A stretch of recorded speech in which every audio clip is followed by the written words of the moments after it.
Assalamualaikum warahmatullahi wabarakatuh.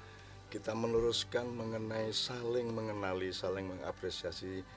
Kalau diteruskan kan saling menghormati, saling menghargai, saling menyodorkan penerimaan dan memperkecil penolakan-penolakan. Kan masalahnya kan kita ini punya kecenderungan untuk menilai orang lain atau pihak lain sesuai dengan teori mengenai diri kita. Begitu tidak sama dikit sama diri kita, kita jadi anti, kita akhirnya tuduh-tuduh dia. Bisa, kalau saya liberal saya menuduh orang lain radikal, kalau saya muslim saya menuduh orang lain kafir atau musyrik gitu kan. Kalau saya seorang sunni saya menuduh orang lain syiah dan seterusnya. Kita punya kecenderungan subjektivisme yang tinggi. Nah, maka su'uban wakoba ila lita'arofu, ya, bermacam-macamnya kemungkinan budaya dan psikologi manusia ini oleh Allah, metodologi untuk pengelolaan atau khilafahnya adalah mengenali, mengapresiasi satu sama lain. Berarti ini bukan urusan pribadi dengan teman-temannya, bukan urusan keluarga dengan keluarga lain, bukan hanya urusan satu kelompok dengan kelompok yang lain. Policy negara, policy pemerintah, pengelolaan masyarakat, sistem, konstitusi, filosofi, apapun yang diterapkan di dalam satuan-satuan misalnya negara atau kerajaan harus mengacu kepada lita'aruf. Nah, teman-teman sekalian, kawan-kawan sekalian, kita ini tiap hari pengen betul persatuan kesatuan. Tapi kita ini mempertengkarkan ideologi, nilai, pilihan-pilihan yang hasilnya adalah perpecahan-perpecahan. Jadi kita ini sibuk bikin perpecahan, tapi tiba-tiba bermimpi persatuan.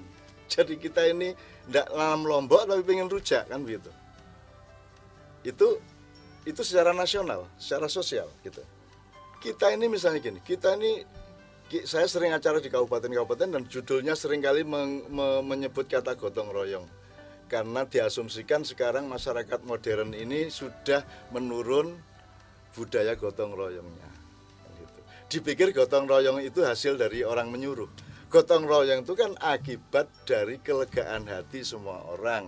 Tidak ada yang ganjel, tidak ada yang merasa disakiti, tidak ada yang merasa disikapi tidak adil dan seterusnya. Jadi gotong royong itu adalah anak sulungnya keadilan.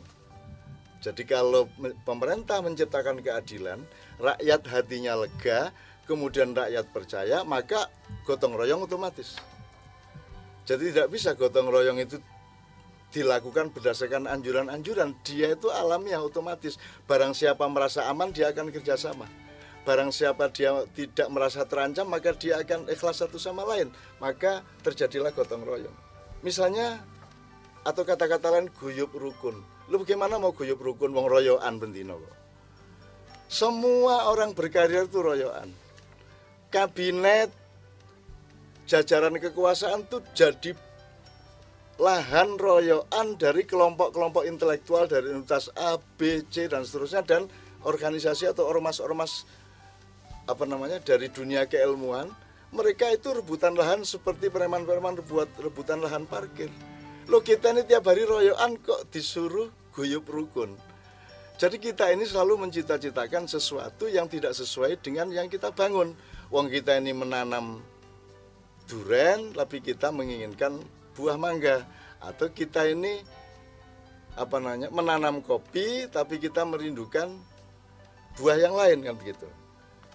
Terutama kalau secara nasional kan kita ini disuruh tiap hari kita di brainwash, dicuci otak. Pokoknya harus persatuan dan kesatuan. Persatuan dan kesatuan tidak bisa direkayasa dan tidak bisa diakalin.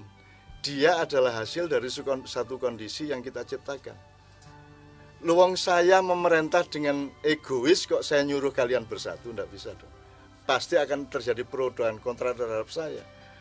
Maka kalau saya menginginkan anak buah saya, rakyat saya bersatu dalam persatuan dan kesatuan, maka saya harus memberi contoh untuk tidak egois. Bahkan kalau perlu saya tidak penting. Pengabdi adalah mengutamakan yang diabdi dan meniadakan yang mengabdi.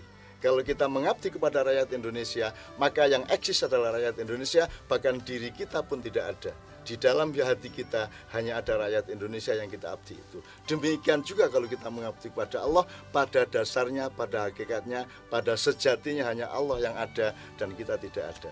Kalau kita masih ada di hadapan Allah, sesungguhnya kita belum 100% mengabdi kepada Allah. Mohon maaf. Assalamualaikum warahmatullahi wabarakatuh.